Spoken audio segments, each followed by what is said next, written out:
Hello everyone, আজকে তোমাদের রুই মাছের মাথা দিয়ে থোড়ের ঘন্ট করে দেখাবো। দেখো, এখানে নিয়ে নিয়েছি 3 টুকরো মাছের মাথা। এখানে নিয়ে নিয়েছি রসুন বাটা, হলুদ গুঁড়ো, জিরে আর ধনের গুঁড়ো। এখানে নিয়ে নিয়েছি টমেটো কুচি, কাঁচা লঙ্কা চিড়ে আর একটা শুকনো লঙ্কা। এখানে নিয়ে নিয়েছি আলু কুচি, এখানে পরিমাণ মতো লবণ, আর এখানে একটু গোটা জিরে। আমি কড়াই বসিয়ে দিয়েছি। এবার দিয়ে দেবো কড়াইতে তেল।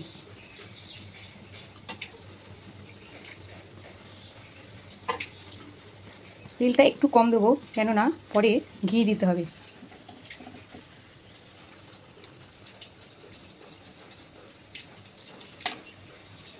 তেলটা গরম হচ্ছে, এবার দেখো গরম হয়ে গেছে। দিয়ে দেবো এই যে সাদা জিরে দিয়ে দেবো।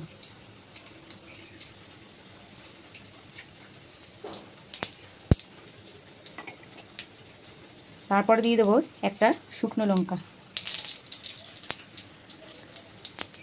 দেখো জিরেটা লাল হয়ে এসছে, এবার দিয়ে দেবো আলু কুচানোটা।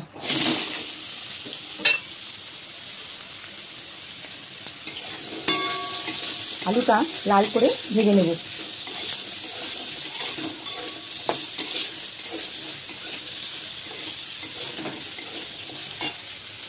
দেখো মাছের মাথাটা ভেজে তুলে নিয়েছি, আলুগুলোও ভেজে তুলে নিয়েছি। এবার তেল দেখো গরম হয়ে গেছে। এবার রসুন দিয়ে দেবো তেলের মধ্যে। রসুন কুচি দিয়ে দিলাম কটা কাঁচা লঙ্কা কুচি, দিয়ে দিলাম টমেটো কুচি। এটা একটু নাড়াচাড়া করে নেব। দিয়ে দিলাম একটু লবণ, তাহলে তাড়াতাড়ি মজে যাবে।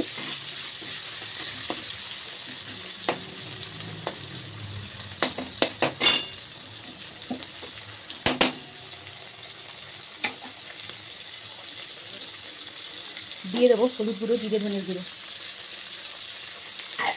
দিয়ে দেবো পরিমাণ মতো মিষ্টি।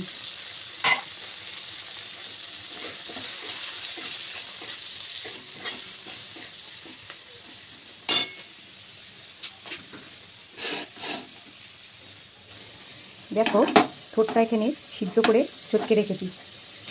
এবার ঠোঁটটা এখানে ঢেলে দেবো।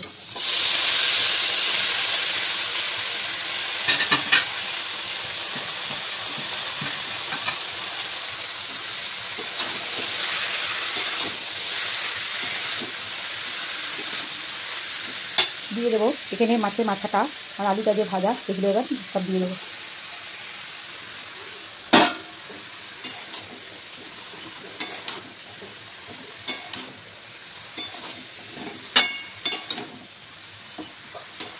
আধা ঘন্টা নাড়াচাড়া করব। গ্যাসটা একটু কমিয়ে দিয়ে নাড়াচাড়া করতে হবে।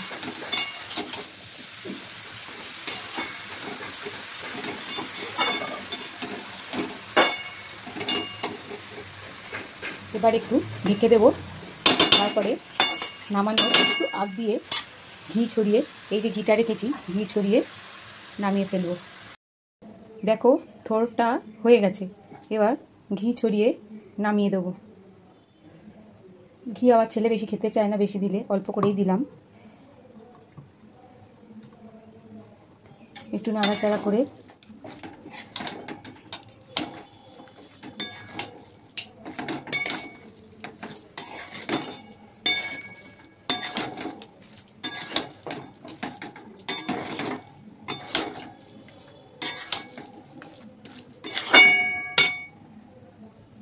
দেখো থোড়টা পাত্রে ঢেলে নিয়েছি।